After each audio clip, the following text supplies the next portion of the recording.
Firing people is a process. There can be lots of reasons for firing people. Most often it is changes like changes in customer demands, organizational changes, lean processes, outsourcing, cost-cutting, new e-distribution channels, and much more.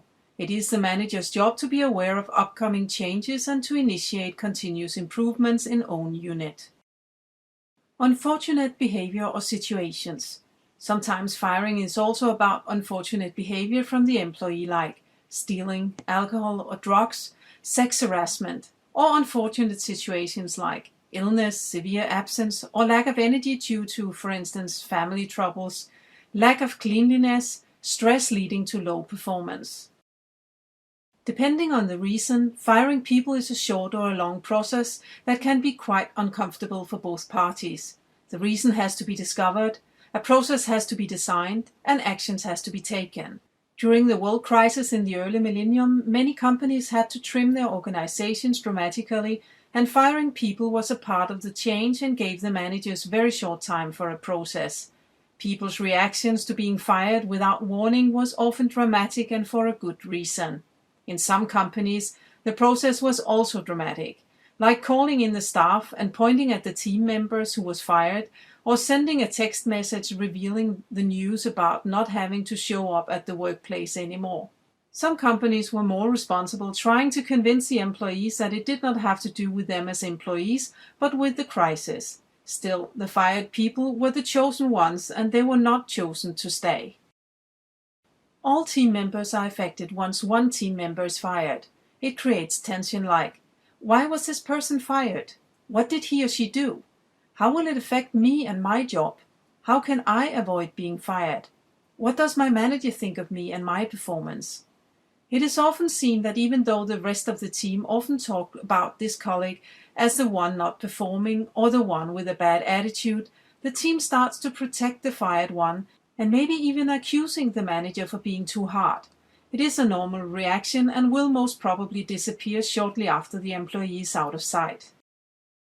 It does not matter what a person has done to deserve being fired or being in a process to either improve or get fired. Every person needs to be treated decently, not only because of this employee, but for the sake of the whole team.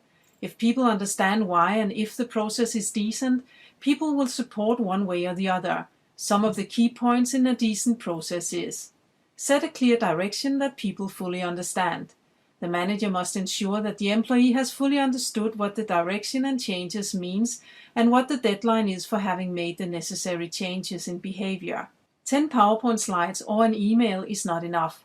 Ask the team members to repeat what they've heard and involve in how to do the work, and this way commit themselves to the job that has to be done. Any change, big or small, in a person's work has to be communicated directly in an honest, responsible, and appreciative way. Be close to people in daily operations. If you're close to people, being an observer of what they do, giving valuable feedback, and meeting people in developmental conversations, then it is no surprise to the team members what kind of behavior is expected of them in this team. It gives the employees a reason to reflect upon whether this job is what they are passionate about or whether they should seek another workplace where their special talents are needed. It also gives the manager and the employee a reason to partner up to construct the needed development. Make learning possibilities available. If the employee needs to improve to meet the present or future demands, the manager is responsible for offering learning opportunities. The learning opportunities can be instruction, demonstration, sparring, and coaching, either on the job or in a classroom. Direct and responsible communication. Prepare what to say before you say it. Make yourself aware what is important to say. Say the whole truth and nothing but the truth. Take care that the message is not disturbed by your own feelings. Your need for getting rid of an inner frustration has to be handled before you meet the employee. Stick to the facts. Facts are great persuaders. Facts can be about how the company and customer expectations are changing and also what you have observed the employee do while working. Be aware of your own beliefs and how things should be done, and be open about the way the employee is doing the work. Your way could be good, but is probably not the only way. The facts about achieved outcome are often much better persuaders than your perception of what is wrong and what is right. Build on the employee's strength. Let your starting point be what the employee is good at, and support the employee in using that starting point as a way to find out how to become even better. On-time communication. Say what you have to say as soon as you discover that you have to say it. If you already know that an employee has to improve to meet present and future demands, you might as well say it immediately. You're wasting time for both the employee and the company if you're not quick on foot. The sooner the employee knows about the needed improvements, the sooner the employee can decide whether to do something about it or to leave it and search for a job that better fits with personal expectations and competences. The process takes time.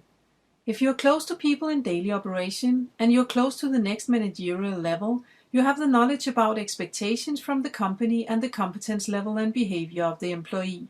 Demands are often changing, and your responsibility is to know when people and job is no longer a good match. The earlier you act, the more time both you and the employee has to adjust to the changed demands. Once you know, you can start a process immediately. You cannot count the hours, days, months, or years where you or a former manager haven't acted. Start counting when the employee is fully aware of what the change means and have decided to change behavior and learn what it takes. Changing behavior often takes 3 months with full focus from both the employee and you. The responsibility is mutual. The employee's responsibility is to change, and the manager's job is to be the best supporter he or she can be. Changing behavior through rituals.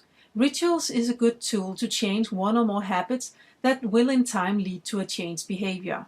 Enter the leadership path, lead and manage yourself to learn more about rituals and habits. Create a solid plan and follow up. 3 months is enough time to know if the employee can live up to expectations or not, given that you and the employee has created a solid plan for how to develop. If you leave it up to the employee alone, it can take much longer. Any development needs follow-up from the manager to ensure the fastest and best development process. The main ingredient in follow-up is feedback. Give feedback on both what this person is doing well and what can be further improved. To do so, you need to structure the way you meet the employee on an everyday basis. Enter the leadership path, lead and manage performance, to learn more about how to structure your goal setting and follow up. Your perception of the employee must not stand in the way. If you like a person very much, it is easier to drag the time and not take the necessary decisions. No matter if you were very sure about a person's ability, you can be proven wrong. A person can have been in the company for such a long time that everyone believes that this person cannot develop any further. Any person can develop and deserves to get the opportunity to do so. Letting a low performer untouched is not very courageous. Firing a person simply because you don't like him or her is not very courageous either. If all employees think, look and act like you most probably limit your possibilities and the company's. Almost any workplace needs diversity. If you disagree, you can ask yourself if you have that perception because it is more convenient for you or if it is a fact. Ask people around you, also the ones who don't agree with you just to please you. Managers who are mostly occupied with creating fast results or has a natural outlook on things from the critical corner are not very keen on having people on board who are too creative, wants to reflect and talk, or votes for longer processes based on a larger perspective of things. These managers are often quick on foot, selecting people with the same personal profiles as themselves. When the process is good and you have created a plan with a clear deadline together with the employee, offered learning possibilities and your support, followed up on successes and possible improvements for instance 3 months, you have reached a crossroad where the employee have either successfully changed, still needs support and learning opportunities, or is fully aware that person and job is not a good match anymore. It is time to take a mutual decision, either stay or move. Keep track of the process through a logbook. Writing things down serves many purposes. For instance, you can remember what has been said and done. You're on top of next step. The employee knows exactly what has been agreed upon and what is going to happen. You can document what you have been doing. Unfortunate behavior or unfortunate situations. If the employee has shown unfortunate behavior or is in an unfortunate situation like family members or themselves being seriously ill, it is important for you to keep a logbook with all of what has happened. You need that if the union wants to interfere or if the next managerial level wants to know about what you're doing. Write down what has happened in facts. When has this person been absent? When have you talked together about it? What is oral and what is written? What is the action plan and what has happened since then? Leave your personal frustration out of the document. It serves no purpose and it will only blur the picture for others and not least yourself. Unfortunate behavior. If an employee is stealing, most companies will choose to let the employee go immediately. It depends, of course, on the value of the goods stolen. Most people have taken a promotional pen from the office, and most companies are okay with that. But if it is considered to be of value, and if it is systematic, it is a different thing. Sexual harassment is for many companies much more serious than alcohol and drug abuse, and some companies will let people go because of it. There's a reason why people are absent, saying they are ill. Find out what it is. It could be that they are in fact ill. It could be family troubles, colleagues bullying at work, searching for employment elsewhere, or simply because the employee is bored at work. In any of these situations, you have to find out if there is a will and a way. It is the employee's responsibility to take the needed decisions that will lead to a better behavior, to keep him or herself relevant to the company at all times. The manager's responsibility is to communicate what is right and what is wrong, what the deadline is for which actions, and what the consequences are for not acting, to hold the employee accountable for taking the necessary actions and as fast as possible. Is there a will and a way? It is the same rule as in the court. You're innocent until proven guilty. The manager can be wrong too. If you have noticed something, you can also be right. Find out, get facts if possible, and confront the employee with questions and examples of what you have seen. When you ask questions and listen, you get to know the other side of the story and whether you're right or wrong in your assumption. The sooner you confront the employee, the sooner the employee can start doing something about it, if your assumption is right. Do your homework first, so you're pretty sure you're on to something. To find out what is going on and if there is a will and a way, ask questions like, I can smell that you've been drinking. What is happening? I have noticed that you've been absent every Monday for the past month. What is going on? I have noticed that you are touching your colleague on her leg, and I have seen that 4 times today. From her facial expression, I get the impression that she is bothered by it. What is your reason? I saw you take a product on the shelf today. What are you going to use that for? I noticed that you accused your colleague of being stupid today. To me it looked like you were bullying for no reason. What is that all about? I have noticed that you are not focusing on the change that has already been decided. How come? Now that you know that this has to change immediately, how will you do that? What is your plan? Now that you know the deadline for what to happen, how will you meet that deadline? Now that you have decided what to do, what kind of support do you need from me? If there is a good explanation, the manager can make a deal with the employee on how to move forward. If there isn't a good explanation, the manager must start a process to either change behavior, help the employee to move on to a different job that better matches the passion and skills, or stop the employment. Process. Many companies has a policy and one can be. Discover the challenge. Find out if you are right in your assumption. Ask others too, for instance, a human resource partner or a fellow manager colleague. Take action immediately. It is so easy to follow up on an employee having a feeling of something not quite being how it should be and then doing nothing. If you rate the employee's performance in numbers, it is also easy to be nice and give too high grades. Be objective and ask yourself, if my colleague should rate this person, what would he or she do? It can also be very easy to just judge out of own perspective and forget about truly listening to the other part of the story. Whether we postpone the action or are too quick on foot is very much dependent on our personal profile. Learn more about personal profiles and what you should be aware of by entering the leadership path, Lead and Manage Yourself and Lead and Manage People. Take an oral dialogue as a first warning and make a plan with a clear deadline. Coach the employee to come up with a doable plan that you as a manager can accept too. Include weekly or monthly meetings where you discuss progress, celebrate successes, and plan improvements and learning for the next period. The follow-up frequency is very much dependent on the nature of the challenge. The more the manager can make a difference by encouraging and helping the employee out of the comfort zone, the more frequent the meetings should be. Follow up as planned and offer learning opportunities. Be close to the employee to discover what is needed in the moment. The progress is often dependent on a partnership between the manager and the employee. If progress is not acceptable, take a dialogue and hand out a written warning and make a plan B. Adjust the plan, but be aware that the deadline stands if there is no good reason for it to be moved.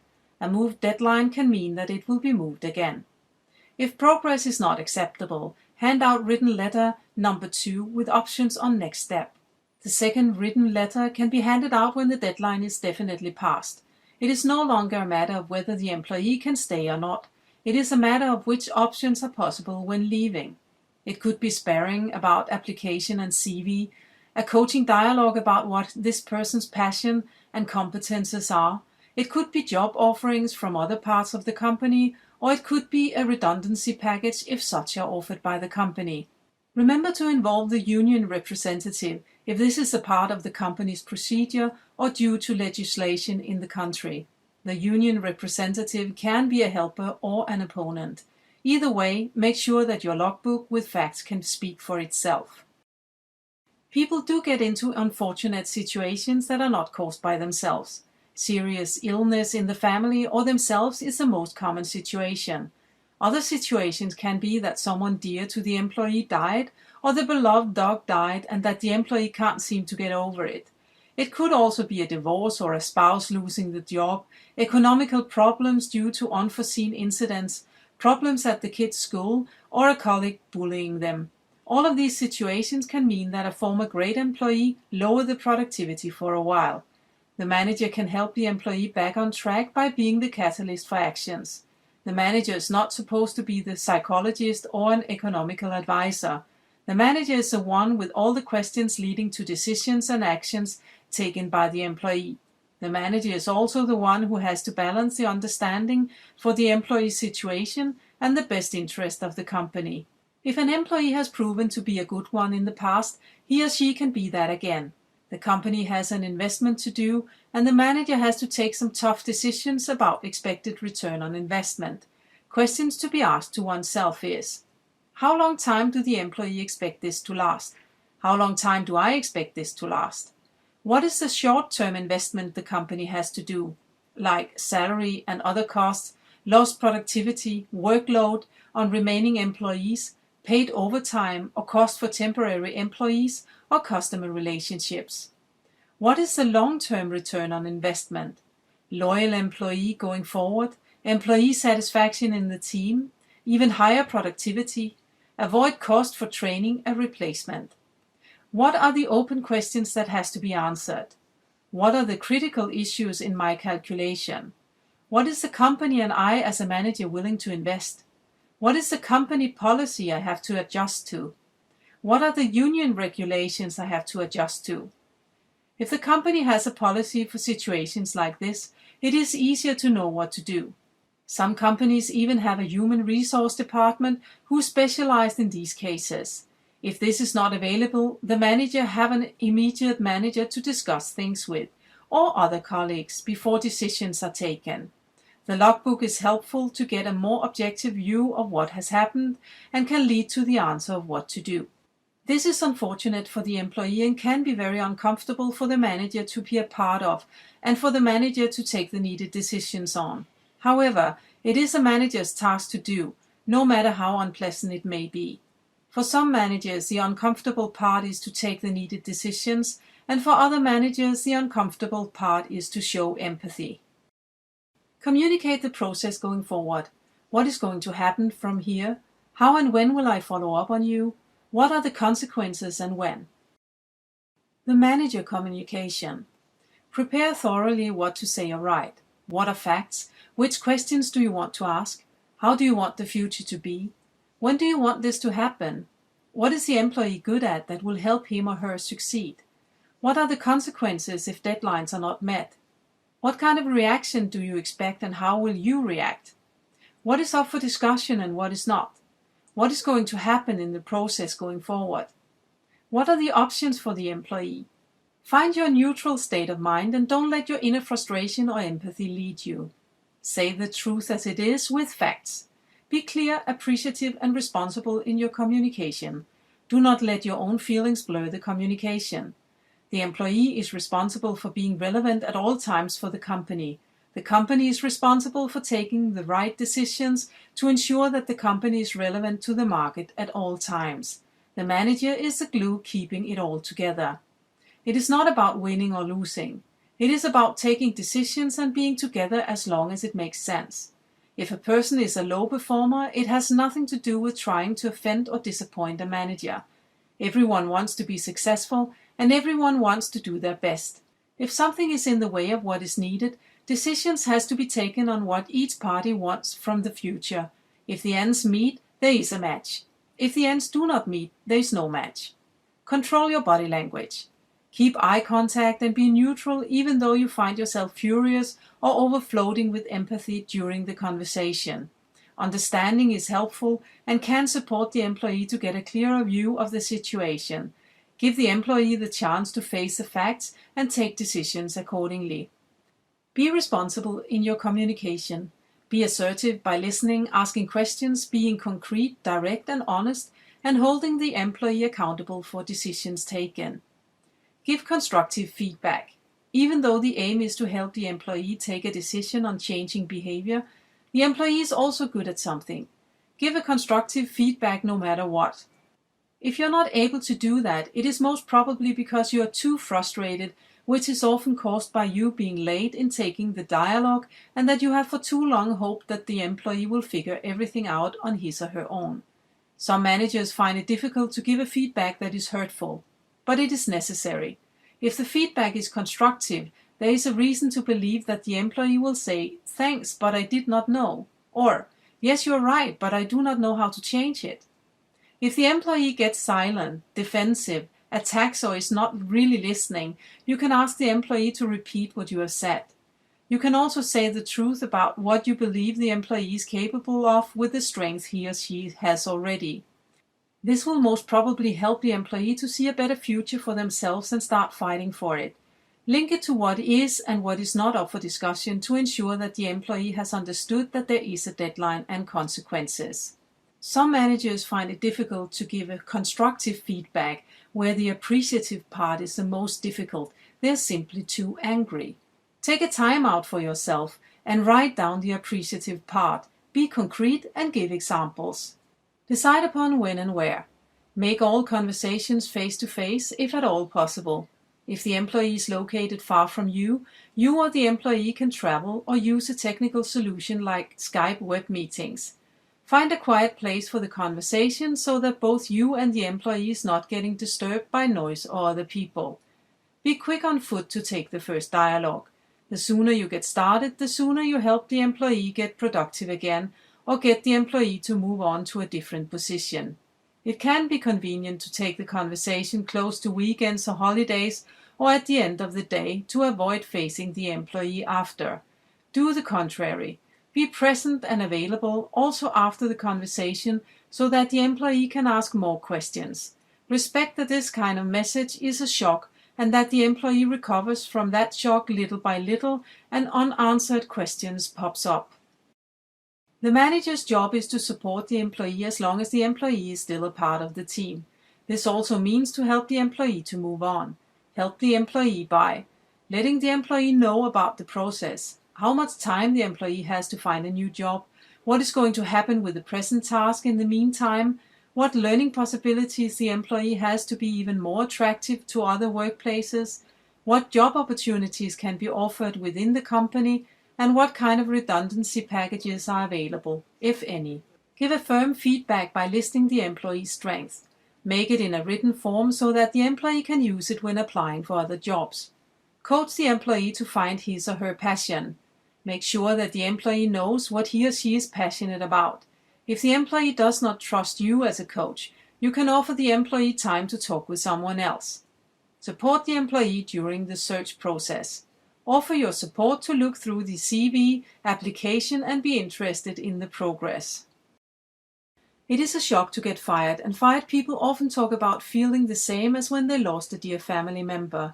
First day is a shock that can last from a few minutes and up to days. The size of the shock depends on how well the person is prepared, how much the job means for the person, and how the environment like spouse, other family members, friends and colleagues are perceived to react. The body can start to act with either fight or flee, for instance. Starts to cry, freezes and becomes distant, the muscles gets weak, represses the facts, tries to avoid getting hurt by finding solutions outside of oneself, starts to blame the circumstances, people and even the manager. What the manager can do is to communicate the message in a short, clear and responsible way. The timing is not for a long informational speech if the employee has been in a process and knows the consequences of not living up to expectations. The shock will most probably be there, but it will not be a surprise. After the shock comes a reaction that can take weeks to recover from. The reaction can, for instance, be anger, disagreement, anxiety, disappointment, powerlessness. If the employee is not prepared with a good process ahead, questions will occur about why me? And haven't I always done a good job? The best thing a manager can do is to accept that these are normal reactions, even if the process ahead has been good. If the employee is not ready to say goodbye to the job, the employee is facing a definite decision which the employee is not taking him or herself. Help the employee by supporting him or her with constructive questions leading the employee to see new opportunities. For instance, now that you know that this is definite, what possibilities do you see for the future? Now that this is decided, how can I best help you to move on from here? Now that both you and I know that your strengths are, what kind of new opportunities do you see ahead of you? To deal with own shock and reactions, most people can benefit from talking a lot with other people. Let the employee talk with whomever they want. You cannot prevent it from happening anyway. People who are hurt seek support from others to understand that they are okay. This often means that the manager is perceived as not being okay. However, you can do much as a manager to have a good process together with the employee where you can help the employee to convince him or her that they are okay and that it is just a matter of changes in the company's expectations that were not there when the employee accepted the job in the first place. But they are there now, and now is the time for the employee to say no and take a decision to move on to a new and even better place. After a shorter time of reacting that can take from hours to weeks, the employee will start processing what to do. It is often a time of healing too. Even with a good process, it is for most people a loss. The employee has to say goodbye to what is known and hello to the unknown. This can be a dilemma even for people who have chosen to change job out of their own free will.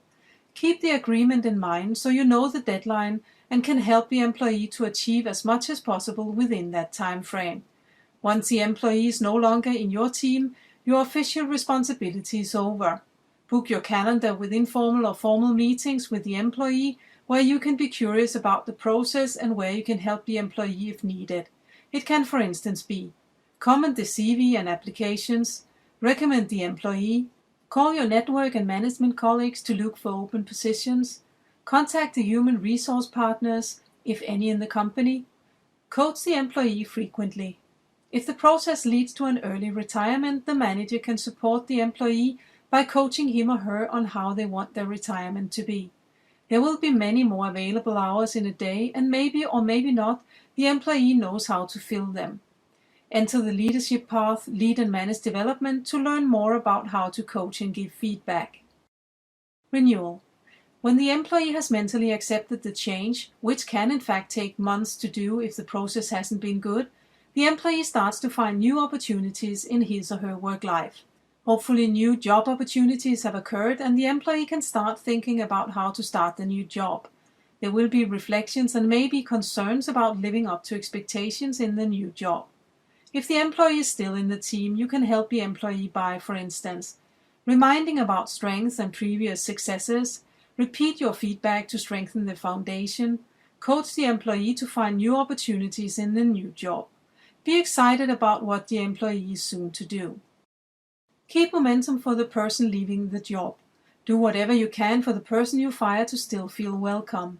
Of course, you need to ensure productivity and hand over work to the remaining employees, but keep in mind that the employee you are firing actually did the job previously and is still quite capable, even though this person is not living up to expectations.